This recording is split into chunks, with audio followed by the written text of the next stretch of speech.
January 28th, 2020. Joe here at Simple Life Show, where the simplest answers are usually the best. Don't forget to like, subscribe, share, do all the good social media stuff. If it is your first time here, I do appreciate it and welcome you. So we're going to be talking about abortion today. I know that is something that is a little bit more of a sensitive topic to talk about. A lot of people don't really want to talk about it. I recently was watching Mark Dice. Shout out to Mark Dice out there. I do like his videos. And I don't know if I was watching just an old video, but he was proposing the question that he was actually going around and asking people if they thought abortion was murder, right? And of course, a lot of the people, of course, he was interviewing people, I believe in California. Most of them are going to say that they agree with abortion. However, when he proposed the question where he says, I want you to put yourself in a situation where your wife or something like that, your girlfriend's, and she's pregnant and stuff like that. He didn't say like what trimester she's in or anything. Say one of your friends comes or it's just some stranger comes and starts pounding her in the stomach and kills the baby, causes her to have a miscarriage. What should that person be charged with?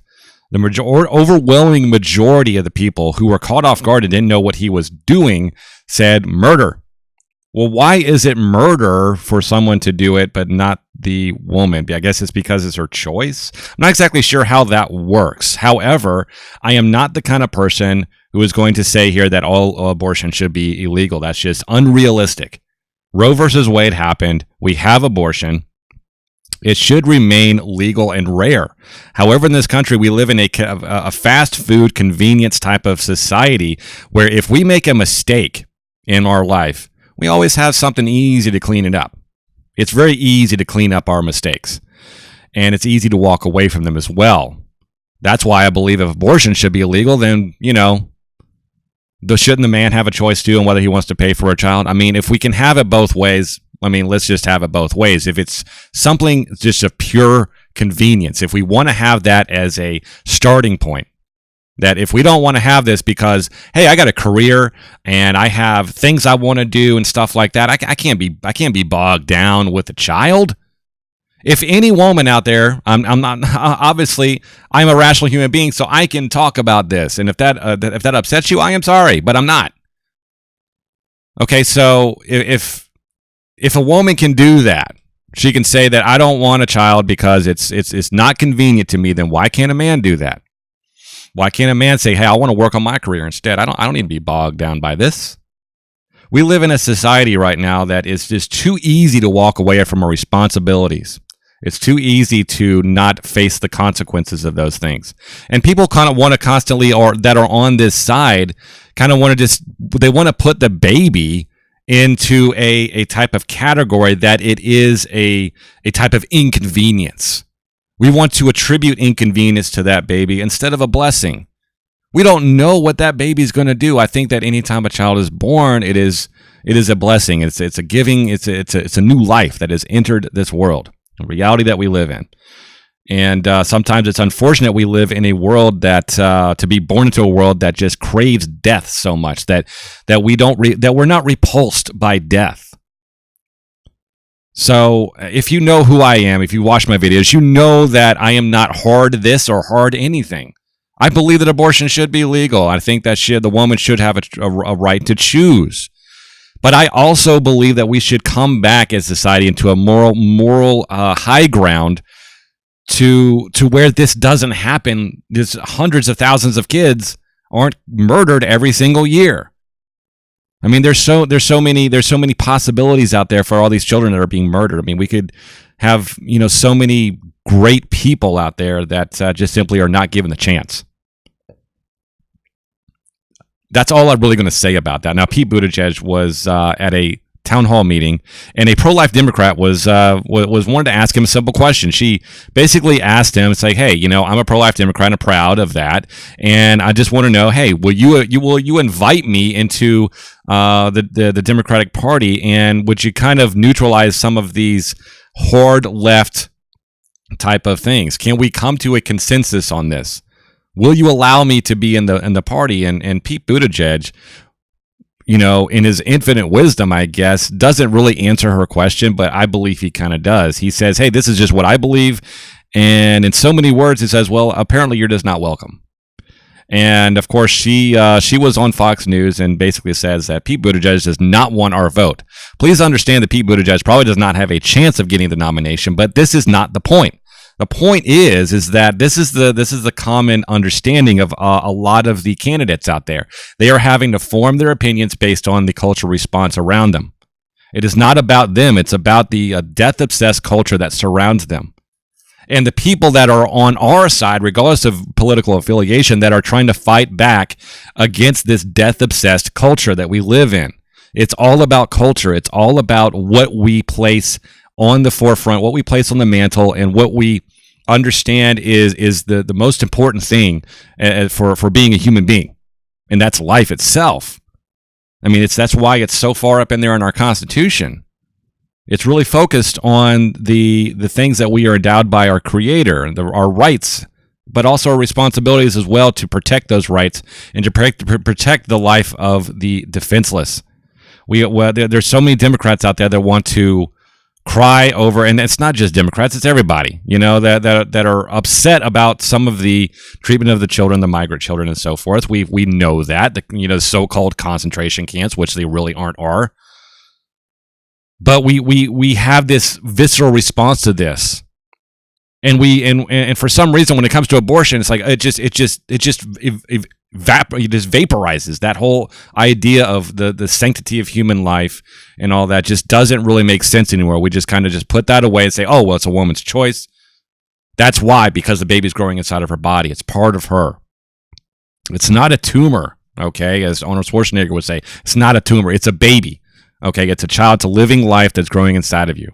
That is a choice that you have to make. Please understand, I don't want to make anything illegal. I'm in favor of state control over anything. But we have to come back to some sort of rationality and morality in this country when it comes to life itself. So we're gonna play this clip right now, and we'll discuss it in a little bit afterwards. Kristen. Well, I am a proud pro-life Democrat. So do you want the support of pro-life Democrats, pro-life Democratic voters? There are about 21 million of us. And if so, would you support more moderate platform language in the Democratic Party to ensure that the party of diversity and inclusion really does include everybody? Well, I respect where you're coming from, and I hope to earn your vote. But I'm not going to try to earn your vote by tricking you. I am pro-choice, and I believe that a woman ought to be able to make that decision. Here's what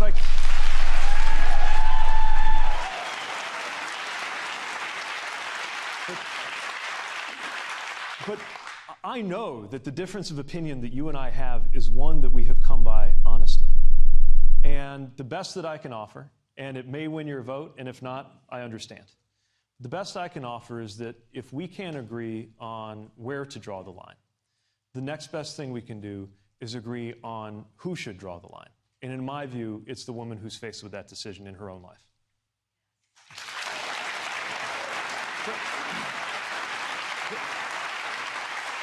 This is an interesting moment because President Trump spoke at the March to Life movement. He was the first president ever to actually appear at the March to Life movement. And I'm curious, Kristen, were you satisfied with the answer you got from the mayor?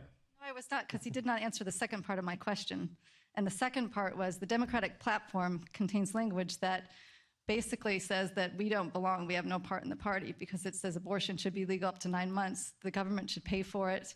And there's nothing that says that people have a diversity of views on this issue should be included in the party. In 1996 and several years after that, there was a language in the Democratic platform that said that we understand that people have very differing views on this issue, but we are a big tent party that includes everybody. And so therefore, we welcome you, people like me, into the party so we can work on issues that we agree on. Yeah. So my question was, would you be open to language like that in the Democratic platform that really did say that our party is diverse and inclusive and we want everybody? Well, I support the position of my party that this kind of medical care needs to be available to everyone.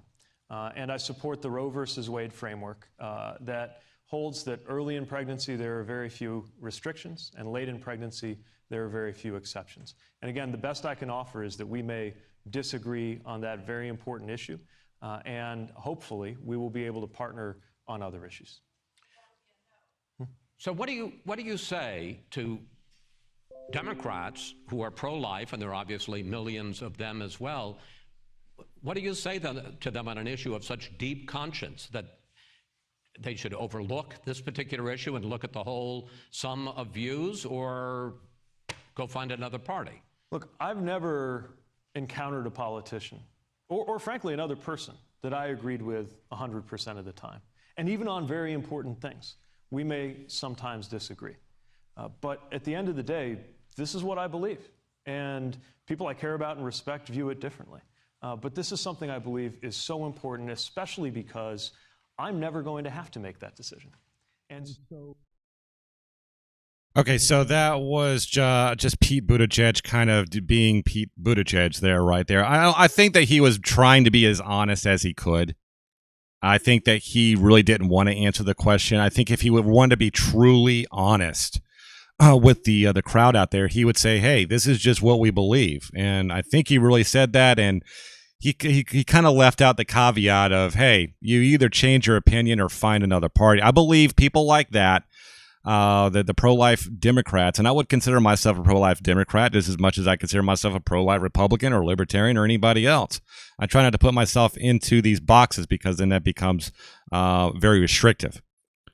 So I believe that these 21 million plus people, maybe even more, these pro-life Democrats are going to see this type of thing, understand that the DNC has a hard and fast rule now when it comes to abortion. Say, hey, you know, we see all these with these states. We see New York, Virginia. I believe Maryland's one of them. A lot of these different states are going towards this abortion all the way up until pregnancy. Your choice. You know, if you want to kill your kid right before it's born, go ahead. It's your choice. You know, up until that the baby is born, you can do whatever you want to with it. And this is where a lot of this legislation is going. And if that doesn't, you know, make you at least a little bit concerned about where we're going as a society, it's not so much about the freedom of choice. It's about the conscience behind those decisions. It's about the morality that lays the foundation behind those decisions. And if the morality is getting bad, okay, if the foundation is starting to crack, then that only means that everything we build on top of those foundations, every decision that comes forth from those types of foundations, are going to be poisoned. They're going to be unsteady. They're going to be doomed for destruction, and it's going to fall. And no one is going to reap the rewards of anything, because we're just going to be continuing to make very, very poor decisions as a country. So I'll leave you with that. I'll see you in the next video. Have a great day. I'll see you the next one. Bye.